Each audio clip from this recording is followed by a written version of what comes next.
इन्नल हम्दलिल्लाह नहमदुहु व नस्तईनुहु व नस्तगफिरुहु व नऊज़ु बिल्लाहि मिन शुरूरि अनफुसिना व मिन सय्यिआति अअमालिना मन यहदिहिल्लाहु फला मुज़िल्ल लहु व मन युज़लिल्हु फला हादिय लहु व अशहदु अन ला इलाहा इल्लल्लाहु वहदहु ला शरीक लहु व अशहदु अन्ना मुहम्मदन अब्दुहु व रसूलुहु अम्मा बअद फ़इन्न खैरल हदीस किताबुल्लाह व खैरल हदी हदी मुहम्मदिन सल्लल्लाहु अलैहि वसल्लम व शर्रल उमूरि मुहदसातुहा व कुल्लु मुहदसतिन बिदअह व कुल्लु बिदअतिन ज़लाला व कुल्लु ज़लालतिन फिन्नार। फ़अऊज़ु बिल्लाहि अस्समीइल अलीम मिनश शैतानिर रजीम मिन हम्ज़िहि व नफ़्ख़िहि व नफ़्सिहि बिस्मिल्लाहिर रहमानिर रहीम।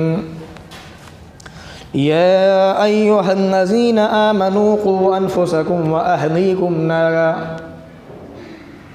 व क़ाला अन्नबिय्यु सल्लल्लाहु अलैहि वसल्लम यस्सिरू व ला तुअस्सिरू व बश्शिरू व ला तुनफ़्फ़िरू। रवाहुल बुख़ारी।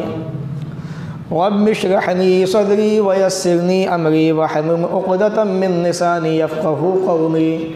रब्बि ज़िदनी इल्मा आमीन। अल्लाहुम्मा रब्बि ज़िदनी इल्मा आमीन।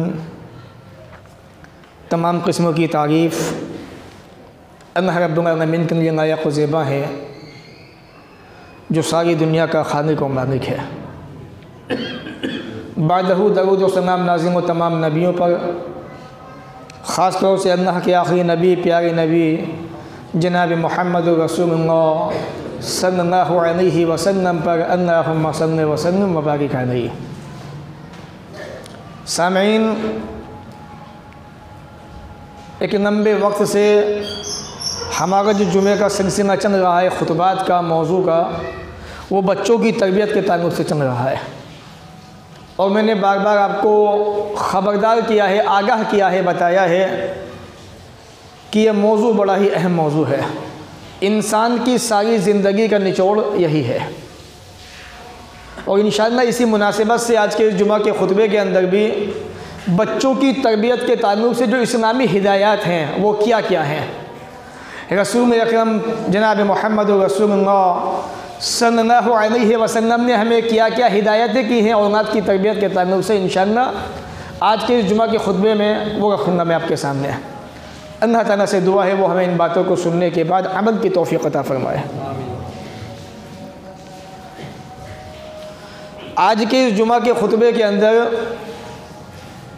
मेरे फिर इंशाअल्लाह 10 पॉइंट हैं और मेरी कोशिश ये है कि इंशाअल्लाह 10 के 10 पॉइंट मैं आपके सामने बयान करूँ।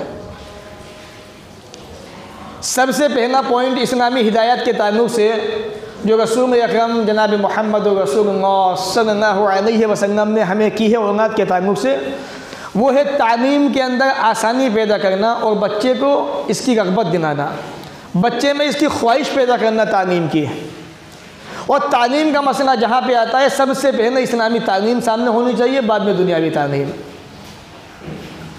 रसूल अकरम ने फरमाया बश्शिरू व ला तुअस्सिरू, यस्सिरू व ला तुअस्सिरू, कि अपने सामने वाले के लिए, बच्चों के लिए आसानियाँ पैदा करो, मुश्किलें पैदा ना करो।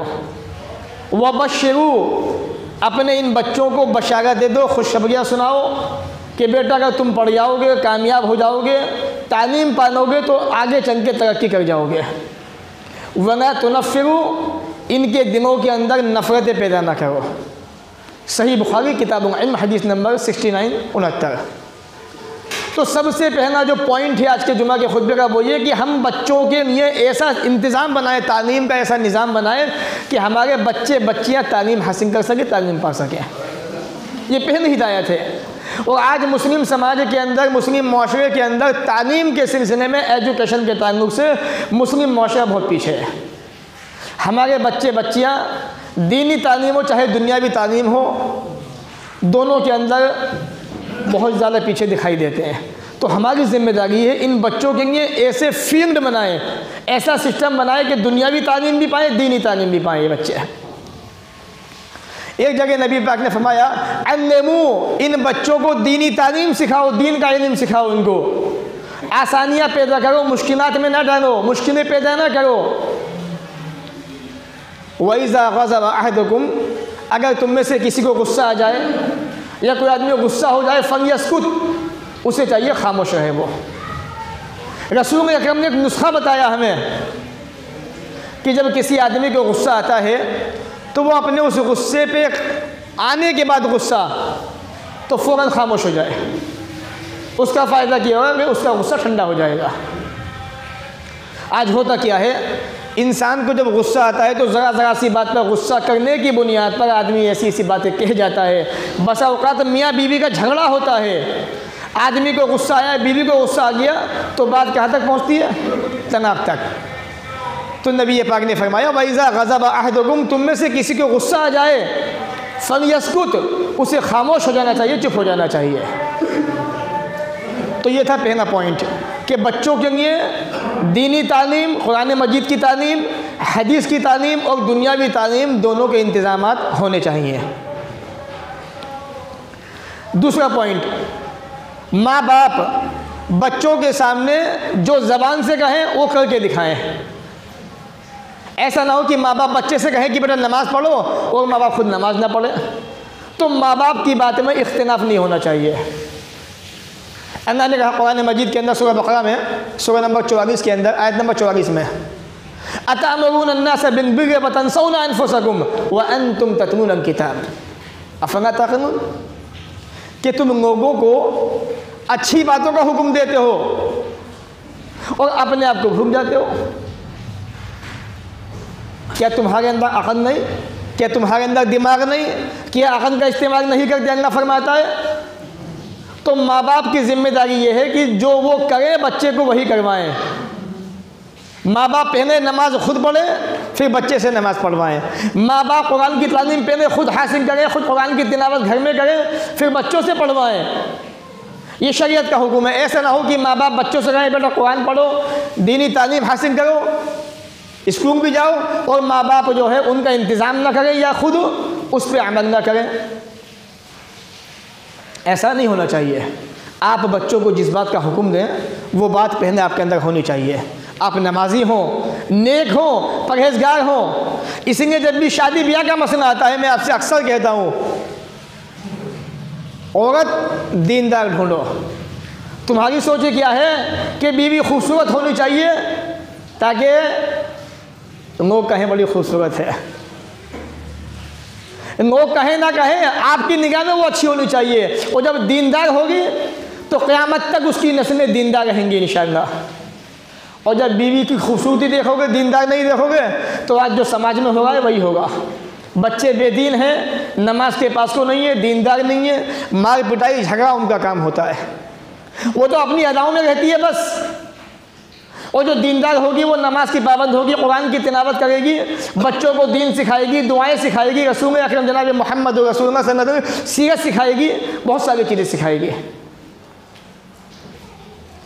तो जब आप बच्चों को हुक्म दें किसी बात का, पहले से आपके अंदर वो चीज़ होनी चाहिए।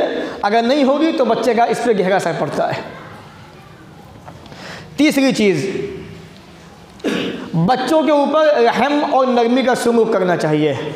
माँ बाप को या ज़िम्मेदारों को हुक्मरानी नहीं दिखानी चाहिए, इससे बचना चाहिए। रसूल अकरम ने फरमाया सल्लल्लाहु अलैहि वसल्लम, मन ला यरहम ला युरहम। सही बुखारी की हदीस, किताब मज़हब की हदीस नंबर 5997, 5997। जो इंसान रहम नहीं करता उस पर रहम नहीं किया जाता। तो बच्चे हमारे अपने बेटे हैं, ये हमारी बच्चियां हैं, हम इन पे प्यार और मोहब्बत से पेश आएँ, नरमी से पेश आएँ इनके साथ में। बच्चे शैतान होते हैं, उन्हें समझाएं अदब से, प्यार से, मोहब्बत से। और इसके लिए आपको रसूल अकरम की ज़िंदगी को पढ़ना पड़ेगा, सहाबा की ज़िंदगी को देखना होगा। उन्होंने अपने बच्चों की तरबियतें कैसे अंदाज में की। वो मुहद्दिस बने, हाफिज़ कुरान बने, हदीसों के हाफिज़ बने। कब? जब आप उनकी देखभाल करेंगे। तो नबी पाक ने फरमा दिया जो रहम नहीं करता उस पर रहम नहीं किया जाता। अल्लाह ताला ऐसे बंदे पे, ऐसे माँ बाप पे कभी रहम नहीं फरमाता जो अपने बच्चों पे रहम नहीं खाते, तरस नहीं खाते। रसूल अकरम ने फरमाया कि अल-मुमिन मुअनफुन, मोमिन जो होता है वो सरापा मोहब्बत होता है। उसके दिन के अंदर मोहब्बत कूट कूट के भरी होती है मोमिन के दिन के अंदर। आगे आप फरमाते हैं वला खैर फी मन यानफ वला युनफ, उस आदमी में कोई भलाई नहीं, कोई अच्छाई नहीं जो ना तो मोहब्बत करता है ना उससे मोहब्बत की जाती है। भाई आप जब बच्चों से मोहब्बत से पेश आएंगे, नरमी से पेश आएंगे आप बच्चों के साथ में, बच्चे भी आपसे अदब से पेश आएंगे, आपकी बात मानेंगे, आपका कहा मानेंगे, आपकी हर बात पूरी करेंगे। लेकिन जब आप बच्चों पे ज़िद करेंगे, बच्चों को मारेंगे, डांटेंगे, पीटेंगे, तो क्या बच्चे आपसे मोहब्बत करेंगे, आपकी बात मानेंगे? किसकी मानेंगे? अपनी अम्मी की। उन्हें पता है कि अब्बू तो बस डांटते रहते हैं, मारते पीटते रहते हैं, चलो अम्मी के पास चलते हैं, माँ उसको धीरे धीरे सहेली देती है, माँ उसको सहारा बनती है, और बच्चे धीरे धीरे गलत रास्ते पे चले जाते हैं। डांटिए अच्छे अंदाज में, उसके बाद प्यार भी कीजिए, मोहब्बत भी कीजिए। डांटना मना नहीं है, लेकिन साथ में प्यार मोहब्बत का जज्बा भी होना चाहिए आपके अंदर, वरना ये बच्चे अगर हमसे बदजन हो गए तो दीन से बदजन हो जाएंगे, और दीन से दूर हुए तो समझ लो आपकी सारी ज़िंदगी की मेहनत ख़राब हो गई। तो ये तीसरा पॉइंट था। चौथा पॉइंट, बच्चों की तरबियत के ताल्लुक़ से जायज़ और ज़रूरी चीज़ों बच्चों को ला के देना। जो चीज़ें जायज़ है इस्लाम के अंदर, जो चीज़ें बच्चों के लिए ज़रूरी हैं, यहाँ तक कि खेलने के सामान भी, खिलौने वगैरह भी आप बच्चों को ला के दे सकते हैं। बाकायदा हदीस के अंदर ये सारी चीज़ें मौजूद हैं। रसूल अकरम ने फरमाया कफ़ा बिन मर इसमन अन युज़य्या मन यक़ूत, आदमी के गुनहगार होने को यही बात काफ़ी है, इंसान के गुनहगार होने को यही बात काफ़ी है कि वो अपने ज़िम्मेदार, जो उसकी ज़िम्मेदारी में बच्चे हैं, जो उसके बेटा, उसकी बेटी है, उनके रोज़ी रोटी को वो ज़ाय कर दे, बर्बाद कर दे, उनकी अहम चीज़ें उनको ला के न दे, वो इंसान गुनहगार है। हाँ, आप बच्चों को इतना भी ना चढ़ा दें कि बच्चे जो है ज़रा ज़रा सी बात पे महंगी महंगी चीज़ें मांगे, आपको परेशान करें, आपको सताएं कि नहीं मुझे तो यही चीज़ चाहिए। आप सिस्टम ऐसा बनाएं कि आपके बच्चे दीनदार बने, नेक बने, आपकी बात भी माने, आप उनकी बात माने, लेकिन ऐसा ना हो कि आप उनकी हर जिद को मानते जाए। नतीजा ये हो कि बच्चे बड़े होते होते इतने ज़िद्दी बन जाएं कि वो आपके काबू से बाहर हो जाए। इस्लाम इससे मना करता है। तो रसूल अकरम ने जो हमें इस्लामी हिदायतें दी है बच्चों की तरबियत के ताल्लुक़ से, वो हमें अपने सामने रखनी चाहिए। तो ये चौथी चीज़ है कि बच्चों की जो जायज़ चीज़ें हैं, ज़रूरी चीज़ें, खेलने कूदने की हों, चाहे वो खाने पीने की हों, वो कुछ भी हो, किसी भी ताल्लुक़ से, दीनी ताल्लुक़ से हो, वो हमें बच्चों को ला के देनी चाहिए, ताकि बच्चा हमसे मुतासिर हो, हमारी तरफ खींचे और हमसे मोहब्बत करे। पाँचवीं चीज़ जो आज हमारे समाज के अंदर बहुत हद तक ख़त्म हो चुकी है, बच्चों को तोहफ़े तोहफ़े देने में इंसाफ करना। ये चीज़ अब नहीं रही। अगर आपके 3 बेटे हैं, 4 बेटे हैं या 2 बेटे हैं, तो होता क्या है कि ये उसूल है कि एक बच्चा ज़्यादा फरमाबरदार होता है, एक बच्चा कम होता है, अक्सर ऐसा ही होता है। तो बाप जो है, जो फरमाबरदार बच्चा होता है, उससे खुश ज़्यादा रहता है कि मेरा बेटा ये बेहतर है, ये अच्छा है, मुझे पूछता भी है, मुझे देखता भी है, मुझे खिलाता पिलाता भी है। तो इस बुनियाद पर बाप जो है तोहफ़े तोहफ़े देने में या प्रॉपर्टी का मसला हो उसको देने में नाइंसाफ़ी कर जाता है। कहता है मेरा बेटा तू है, वो तो नालायक है, नाफरमान है, वो ज़िद्दी है, वो मेरी एक नहीं सुनता, मेरे पास नहीं आता, मेरी बात नहीं मानता, कभी मुझे देखने नहीं आता, बहुत सारी बातें हैं उसके अंदर। तो आइए मैं एक वाक़या आपको बताता हूँ हमें क्या करना चाहिए। अल्लाह के रसूल के ज़माने में हज़रत नुमान इब्न बशीर रज़ियल्लाहु तआला अन्हु की वालिद मोहतरम का वाक़या है कि इन्होंने अपने एक बच्चे को तोहफ़ा देना चाहा, कुछ हदिया देना चाहा। तो इनकी माँ पढ़ी लिखी थी, दीनदार थी। कहा कि आप अल्लाह के रसूल के पास चलिए, मैं चाहती हूँ कि जो हदिया आप अपने बच्चे को देना चाहते हैं, उस हदिये पर, उस तोहफ़े पर रसूल अकरम को गवाह बना दें आप। कहा ठीक है चलते आइए। अल्लाह के रसूल के दरबार में आए कि या रसूलुल्लाह सल्लल्लाहु अलैहि वसल्लम, मैं ये एक हदिया, एक तोहफ़ा अपने इस बच्चे को देना चाहता हूँ जो मेरा बेटा है। कहा कि तुम्हारे बेटे कितने? कहा कि मेरे इतने बच्चे हैं, इतनी औलाद है मेरी। कहा सबको देगा? कहा कि नहीं, बस एक ही को दे रहा हूँ। तो आपने कहा कि इत्तक़ुल्लाह, अल्लाह ताला से डरो, अल्लाह से डर जाओ। तुम जो है मोहम्मद सल्लल्लाहु अलैहि वसल्लम को जो है जुल्म पे गवाह बनाना चाहते हो। वअदिलू बैना औलादिकुम, अपने बच्चों के दरमियान इंसाफ से काम लो। अगर हदिया एक को देना है तो सबको दो हदिये तोहफे। ऐसा नहीं होना चाहिए कि आपने एक को हदिया दिया, एक को तोहफा दिया, एक को कुछ नहीं दिया। तो रसूल अकरम ने इससे मना फरमा दिया। तो बच्चों को तोहफे तहफ़ देने में इंसाफ होना चाहिए। आपने कोई अच्छी खाने की चीज़ बनाई, मान लो सर्दी का मौसम में पाए बना दिया आपने। आपकी दो बेटियां हैं, दोनों की शादी हो चुकी है, आपने एक बेटी के भेज दिए, दूसरी के नहीं भेजे, क्या मैसेज जाएगा? उस बेटी को पता चलेगा, क्या सोचेगी कि मेरी अम्मी ने पाए बनाए थे, एक जगह भेज दिया, मुझे नहीं भेजे। तो बच्चों के दिलों के अंदर फ़र्क पैदा हो जाता है। तो रसूल अकरम ने मना फरमाया चीज़ के फत्तक़ुल्लाह वअदिलू बैना औलादिकुम, अल्लाह से डरो और अपने बच्चों के दरमियान इंसाफ से काम लीजिए। आप इंसाफ कीजिए। आप एक को तोहफा तो दूसरे को भी दीजिए। आप छठा पॉइंट, बच्चों के साथ सुलूक करने में हमारा मामला, हमारा बर्ताव बच्चों कैसा होना चाहिए। बेटे के साथ में जैसा, बेटी के साथ में भी ऐसा होना चाहिए।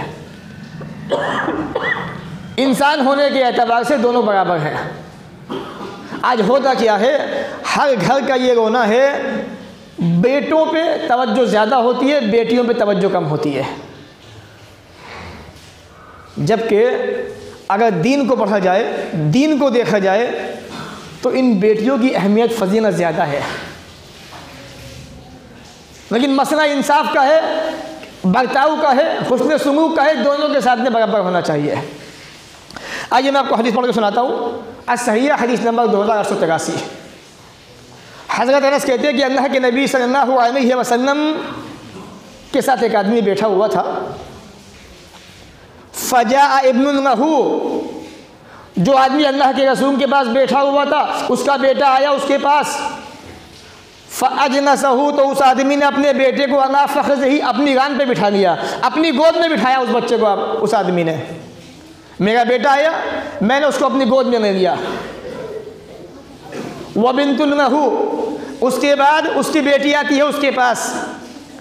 फ़अजनसहू अला जंबिही, उसने बेटी को, बच्ची को गोद में ना बिठा के अपने बराबर में नीचे बिठा दिया ज़मीन पे, पहलू के अंदर।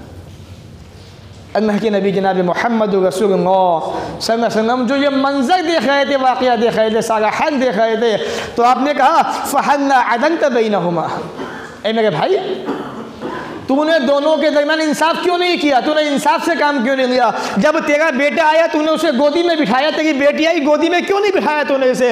ये बेटी थी, इसे भी गोदी के अंदर बिठाता, तूने इसे ज़मीन पे क्यों बिठाया? तो बर्ताव के अंदर भी इंसाफ होना चाहिए। याद रखिए, ये बेटे आप समझते हैं कि हमारा साथ देंगे या हमारी आगे चल के सहारा बनेंगे, ये बनेंगे वो बनेंगे, कुछ भी सोच लीजिए। तारीख़ पढ़ लीजिए, इतिहास पढ़ लीजिए आप, और अपने समाज का हाल देख लीजिए। इन्ना माशाअल्लाह बच्चे ऐसे होते हैं जो आपका कहा मान लेते हैं शादी के बाद। वरना अल्लाह की कसम, कल मैं किताब पढ़ रहा था, मैं ऐसे ऐसे मंजर मैंने किताब में देखे वालिदैन की खिदमत के ताल्लुक से। औलादों को नाफरमान औलादों को देखा। बस जिक्र आ गया, बात बता देता हूँ। एक बच्चा जिसकी माँ ने इतनी खिदमत की, ये आँखों देखा वाक़या है ये किसी साहब का, जो किताब के अंदर नक़ल किया गया है, जिसको जब इसकी शादी हो गई तो शादी होने के बाद आप जानते हैं उस बहू ने अपनी सास का नाक में दम कर दिया। इसलिए मैं कहता हूँ दीनदार ना हो, खूबसूरत मत ना हो। खूबसूरती तुम्हारे चाटने के काम नहीं आएगी, दीनदार तुम्हारे बच्चों की तरबियत के काम आएगी।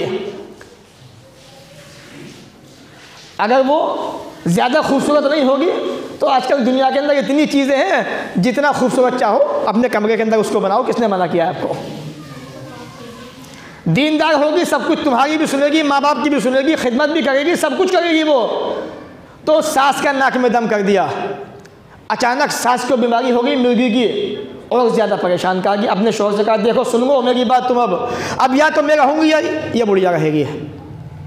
बेटे पे क्या बीती उस वक्त? बेटा बहुत परेशान किया, अल्लाह कैसा वक्त आ गया, माँ को चुनूँ कि बहू को चुनूँ? बेटे ने सोचा ज़िंदगी तो साथ में काटनी इसी के साथ में, बीवी को चुना, माँ को उठाया, छत पे चढ़ाया, धक्का दे दिया ऊपर से, छत पे से। माँ नीचे गिरी, दर्द से कहा रही थी, इसी में उसका इंतकाल हो गया। साहिब किताब ने लिखा चंद दिनों के बाद वो बेटा भी इसी बीमारी के अंदर मुब्तला हो गया, खुद छत पे चढ़ा और ऊपर से कूद के मर गया। जब बीवी ऐसी होगी तो ऐसा ही होना है तुम्हारे साथ में, याद रखिए आप। तो बेटा हो बेटी हो, इंसाफ से काम लीजिए। इसलिए मैं अक्सर कहता हूँ बीवी ना आए, दीनदार ना हो, चाहे थोड़ा टाइम ज़्यादा हो जाए, कोई दिक्कत नहीं, कोई परेशानी नहीं है। अल्लाह की कसम तुम्हारे बच्चों का भविष्य बन जाएगा, फ्यूचर बन जाएगा। बहुत सारी मिसालें हैं इसकी। तो उस आदमी ने रसूल अकरम के सामने बेटे को गोदी में बिठाया, बेटी को साइड में बिठाया। अल्लाह के नबी ने कहा फहल्ला अदलता बैनहुमा, तूने इंसाफ नहीं किया, इंसाफ से काम नहीं है। बेटा गोद में है तो बेटी को भी गोद में बिठा। एक और पॉइंट जो बड़ा अहम है, बच्चों के ताल्लुक से जासूसी, कि बच्चा कहाँ जाता है, क्या करता है, कब आता है, कैसे करता है, ज़्यादा जासूसी नहीं करनी चाहिए। और बच्चों पर यकीन और एतमाद भी करना चाहिए, ताकि बच्चे आपका एतमाद, आपका यकीन बाकी रखें कि हाँ वाकई हमारे अब्बू जान बड़े अच्छे हैं, हम पे इतना यकीन करते हैं, इतना एतमाद करते हैं, यार गलत काम नहीं करूँगा मैं। इतना यकीन है उनका मुझ पर, किसी ने शिकायत कर दी मेरी गलत काम की तो क्या इज्जत रहेगी उनकी, मेरी क्या इज्जत रहेगी। बेटा ये सोचेगा। अगर जासूसी करेंगे बार बार, उसके पीछे पड़ेंगे, किसी को मंगा देंगे, नतीजा क्या होगा देखिए। नबी अकरम क्या फरमाते हैं, आरिज़ू अनिन नास, लोगों से मुंह मोड़ो अपना, जासूसी ना करो उनकी। अगर तुम किसी इंसान के पीछे पड़ जाओगे, उसकी जासूसी करो, क्या तुम्हें पता नहीं, या तो तू उनको बिगाड़ देगा, बर्बाद कर देगा, या उनके अंदर फसाद पैदा कर देगा। कोई आदमी है, अल्लाह ने आपको अमीर बना दिया, जिम्मेदार बना दिया, आप जासूसी कर रहे हैं किसी की, आदमी ठीक ठाक है, वो आपकी जासूसी से परेशान होकर क्या करेगा, यार बड़ा दिमाग ख़राब किया हुआ इस आदमी ने, मेरा नाक में दम कर दिया, कोई गलती नहीं लगी, मैंने कुछ नहीं किया, कुछ गुनाह नहीं किया मैंने, पता नहीं क्यों मेरे पीछे पड़ा रहता है। तो कभी कभी इंसान ज़िद में गलती कर जाता है। तो ऐसा ना हो कि आप किसी सीधे साधे आदमी को जासूसी की बुनियाद पर तबाही बर्बाद कर दें, तबाही के गड्ढे में फेंक दें उसको। या ऐसे ही आपका बच्चा किसी अच्छी जगह जाता आता है, लेकिन किसी ने कहा कि आपके कान भर दिए, और जैसे बच्चा आया आप बच्चे पे चढ़ गए, आपने बच्चे की नहीं सुनी। आपको तहकीक करनी चाहिए थी। बच्चा गुस्से में आएगा, आपका कहेगा मेरे अब्बू ने ये अच्छा नहीं किया, मैंने कोई गलती में नहीं की, मुझे खाने का डांटा भी, मारा भी, मेरे बारे में ऐसी ऐसी बातें कह दी। तो हो सकता है वो आपके इस अमल की बुनियाद पर गलत रास्ते पे चले जाए। तो इस बात का ख्याल रखा जाए। एक और चीज़ जो 8वीं चीज़ है, बच्चों की इस्लाह के अंदर ताख़ीर नहीं करनी चाहिए, देर नहीं करनी चाहिए। आज हम ये सोचते हैं, जैसे बच्चे मान लो हमारे गलत काम करते हैं, बहुत सारे बच्चे ऐसे होते हैं, पहले बच्चे को नमाज़ पढ़ना सिखाओ, बच्चा बड़ा हो गया और बड़े बड़े गुनाह कर रहा है। कभी कभी ऐसा होता है कि नमाज उतनी अहम नहीं होती उस बच्चे के लिए जितना अहम वो गलत काम से उसे रोकना होता है। मिसाल के तौर पे एक बच्चे का अक़ीदा ख़राब हो गया, बच्चे की तौहीद में कमी आ गई, बच्चा तावीज़ गंडे खा रहा है, तावीज़ पहन रहा है, तावीज़ बांध रहा है, या इसी तरह से दूसरे गलत काम कर रहा है, मुशरिकाना अमल अंजाम दे रहा है, तो उस वक्त बच्चे के लिए नमाज़ पढ़ना इतना अहम नहीं है जितना उसके अक़ीदे को दुरुस्त करना ज़रूरी है। क्योंकि जब तक अक़ीदा सही नहीं होगा, उसकी नमाज सही नहीं होगी, उसकी इबादत सही नहीं होगी। अक़ीदा सही, नमाज दुरुस्त, सारी इबादत दुरुस्त। तो बच्चे की इस्लाह के अंदर देर नहीं करनी चाहिए। बच्चे ने गलती की, फ़ौरन उसकी इस्लाह, बेटा आपने ये काम गलत किया है, कल से ये काम नहीं होना चाहिए।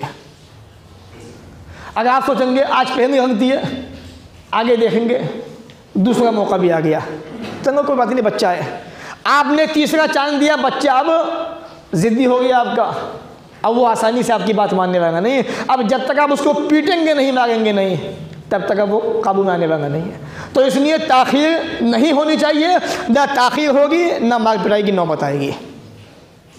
हदीस देखिएगा रसूल अकरम की, ताख़ीर का नतीजा क्या होता है। आपने फरमाया सलासतुन, 3 किस्म के इंसान ऐसे हैं, चाहे वो नौजवान हो चाहे वो बूढ़े हो। क़द हर्रमना अलैहिम जन्नह, अल्लाह ने इन पर जन्नत को हराम कर दिया है। कितना बदनसीब होगा वो इंसान जिस पर अल्लाह ने जन्नत को हराम कर दिया, जबकि वो तो ये कहता है कि जिसके सीने के अंदर राई के दाने के बराबर भी ईमान होगा मैं उसको जन्नत में पहुंचाऊंगा। और यहाँ जन्नत हराम हो गई है उन इंसानों पर। पहला इंसान मुदमिनुल खम्र, शराब का आदि, शराब पीने वाला, मुसलसल कंटिन्यू। कमी नहीं है आज मुसलमानों के अंदर, जिस चौराहों पे जाओ देख सकते हो जाके, बेशुमार मिल जाएंगे आपको। तो मुदमिनुल खम्र, अगर आपके बच्चे ने पहली बार शराब पी, आपने उसको नज़रअंदाज नहीं करना है, आपको उसको डांटना है अच्छे अंदाज में। इस्लाम के अहकाम बताने हैं, इस्लाम क्या कहता है शराब के ताल्लुक से, उसे बचाना है, उसे बताना भी है। तो पहला इंसान मुदमिनुल खम्र, शराब पीने वाला, और दूसरा इंसान है आक, माँ बाप का नाफरमान। अब तो आम बात हो चुकी है माँ बाप की नाफरमानी। क्यों? नाफरमानी कहाँ से आती है? रिश्ते से पैदा होती है। जब एक जिम्मेदार अपने बच्चे के लिए बहू देखने जाता है, वहाँ से नाफरमानी शुरू होती है औलाद की। आपने क्या देखा? ख़ानदान कितना बड़ा है, वजूददार है, बच्ची कितनी खूबसूरत है। कभी बेटे को देखा आपने, कितना खूबसूरत है बेटा आपका? कभी देखा आपने अरे मियाँ मेरा बेटा तो हीरा है, ये अल्फाज होते हैं। और सामने वाले की बेटी इतनी खूबसूरत भी होती है, नाक थोड़ी चपटी थी, बच्ची तो ठीक थी लेकिन नाक चपटी थी, रिश्ता कैंसिल हो गया। तो ऐसा नहीं होना चाहिए। रसूल अकरम क्या कहते हैं? ये नाफरमानी वहाँ से रिश्ते में शुरू होती है जब आप बच्ची को देखने जाते हैं। अगर वहाँ दीनदारी को तरजीह दें, आप दीनदार बच्ची लाएं अपने बच्चे के लिए, तो ये नौबतें नहीं आएंगी। आज लोग कहते हैं काश अल्लाह हमारे बच्चों को नेक बना दे, काश हमारे बच्चे ऐसे हो जाएं वैसे हो जाएं। वैसी बहू तो आओ तभी तो बनेंगे बच्चे नेक। न वैसी बहू है आपके पास, न वैसी बीवी है। जब आएगी तो कहने की ज़रूरत नहीं है, इंशाअल्लाह बच्चे खुद ब खुद ऑटोमेटिक नेक बनेंगे। वो खुद उन्हें रास्ता दिखाएगी, आपकी बीवी, आपकी बहू। वरना आक, माँ बाप का नाफरमान, ये भी जहन्नम के अंदर जाएगा। इस पर अल्लाह ने जन्नत को हराम कर दिया है। एक और इंसान वह दयूस, ये दयूस कौन है? जो अपनी बीवी के अंदर खराबी देखता है, बुराई देखता है और उस पर खामोश बना रहता है, खामोश इख्तियार कर लेता है। उसे पता है कि मेरी बीवी गलत काम कर रही है, अच्छे अच्छे काम नहीं कर रही है, ये दयूस है, ये भी जहन्नम के अंदर जाएगा। ये तो ये इंसान है। गलती हुई फ़ौरन बच्चे की इस्लाह कीजिए, बेटा आपने गलती की है, कल से ये काम नहीं होना चाहिए, इस्लाम हमें इससे मना करता है। मुसलमान है, इस्लाम ने हमें इससे रोका है, आप बच्चों को बताएं। लेकिन अगर आप बच्चों को देखें, बाप जाता है नाई की दुकान पे, भाई बच्चे के बाल काट दे, साइड से गंजा कर देना, चारों तरफ से, बीच में छोटा सा टोकरा छोड़ देना, बस एक घास छोड़ देना छोटी छोटी बीच के अंदर। बेटा किसने कटवाए? मैंने पापा ने कहे थे, पापा ने कहा कि इसे कटवाना बाल, इसने इसे कटवा दिए। ये हमारे ज़िम्मेदार हैं। जिस कौम के ज़िम्मेदार ऐसे हों, उस कौम के बच्चों का क्या होगा ज़रा आप सोचें। तो हम खुद ही सही नहीं है तो हमारे बच्चे सही कहाँ से होंगे? इसलिए मैं इस मौजू पर तवज्जो ज़्यादा दे रहा हूँ। एक लंबे टाइम से ये मौजू चला रहा है। औलाद की तरबियत बड़ा अहम मौजू है मेरे भाइयों, ये कोई मामूली मौजू नहीं है। आखिरी नसीहत, 2 नसीहतों की बात को ख़त्म करते हैं। रसूल अकरम फरमाते हैं सल्लल्लाहु अलैहि वसल्लम, बच्चों को हमें निडर होने से बचाना चाहिए। बच्चे निडर बन जाते हैं हमारी सुस्ती, कोताही, हमारी गलतियों की बुनियाद पर। रसूल अकरम ने फरमाया अन्नक़ुस्सौता, आज ये चीज़ हम किसी के घर में मौजूद नहीं है। कोड़ा समझते हैं ना, कोड़ा जो होता है, उस ज़माने में कोड़े चलते थे जिससे हद नाफिज होती थी। आज डंडे चलते हैं, लाठियाँ चलती हैं हमारे ज़माने में बच्चों को मारने के लिए। तो कोड़ा जो है दीवार पे लटका दो, है सो जगह, जब घर ताकि उसको घर वाले देखते रहे कि हाँ कोड़ा लटका हुआ है, गलती हुई तो पड़ेगा हम पे। एक जगह ऐसी बना दी जाए कि जहाँ पे ये कोड़े लटके हुए हों, या कोई डंडी, कोई स्टिक, या जिससे बच्चों को सजा दी जाए, ऐसी कोई चीज़ घर के अंदर लटकी हुई होनी चाहिए। साहबी कहते हैं आप फरमाते हैं नबी अकरम कि अन्य को 100 कोड़ा लटका दो घर के अंदर, ताकि घर वाले उसको देख के डरते रहे कि हाँ ये टका हुआ है, गलती हुई तो हमें सीधा कर दिया जाएगा। फ़इन्नहु अदबुल लहुम, ये उनको अदब सिखाने का ज़रिया है ये कोड़ा। तो ऐसा होना चाहिए। आज हमारा नाट प्यार ज़्यादा बच्चों से, ये भी बच्चों को बिगाड़ देता है। तो हमें हर चीज़ पे ध्यान रखना है। कोई भी ऐसा काम नहीं करना जिससे बच्चे बिगड़ जाएं, कोई भी ऐसा काम नहीं करना है जिससे बच्चे परेशान हों, मुसीबत में आए या हमसे परेशान हो जाएं। आखिरी नसीहत, अगर बच्चे ने गलती कर दी, मान लीजिए आपके 2 बेटे और दोनों ने गलती की, सेम गलती कर दी बच्चों ने आपके, तो सज़ा देने में दोनों को इंसाफ से काम करना चाहिए। ऐसा ना हो आप एक को तो ज़्यादा पीट दें, एक को कम पीटें, ये भी सही नहीं है। देखिए हदीस देखिए, आप फरमाते हैं अल्लाह के नबी सल्लल्लाहु अलैहि वसल्लम, मुस्लिम शरीफ की हदीस है, हदीस नंबर 2613 और 118, इन्नल्लाह युअज़्ज़िबुल्लज़ीना युअज़्ज़िबुन नास फी दुनिया, अल्लाह ताला उन लोगों को सज़ा देगा दुनिया के अंदर जो इंसानों को सज़ा देते हैं। सज़ा कैसी देते हैं? यानी नाइंसाफ़ी करते हैं। इशारा इस बात की तरफ है, आपने सज़ा दी बच्चे को तो सज़ा पे तो आपकी पकड़ होगी नहीं, क्योंकि आपने इंसाफ किया है। लेकिन अल्लाह ने कहा कि अल्लाह ताला अज़ाब देगा, सज़ा देगा उनको जो लोगों को दुनिया में सज़ा देते हैं, यानी जितना उनका हक़ था उससे ज़्यादा उन्होंने उसको सज़ा दी। बहुत सारी मिसालें हैं। साहबा इकराम किसी को मार रहे थे, आपने कहा अल्लाह से डर इसके मारने में। आपको याद होगा अब्दुल्लाह इब्न मसूद का वाक़या ग़ालिबन है, फ़ौरन छोड़ दिया गुलाम को, आज़ाद कर दिया। कितना डरता अल्लाह का। गलती की, कहा कि जितनी गलती की उतना ही मारना। वह जज़ाओ सय्यअतुन बिमिस्ली, कुरान की आयत है, जितनी गलती उतनी सज़ा, उसी के मिसल। ज़्यादा हो गई तो आप गुनहगार हो गए।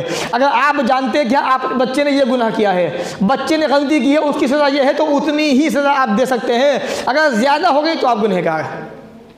इसलिए सहाबा किराम क्या कहते थे? फ़ौरन माफ़ कर दिया करते थे। अल्लाह के नबी ने कहा अल्लाह से डर जा, इसके बारे में क्या किया? फ़ौरन गुलाम था, फ़ौरन आज़ाद कर दिया उसको। ये अल्लाह का डर था, क्योंकि नबी ने फरमाया इत्तक़ु ज़ुल्म, जुल्म से बचो।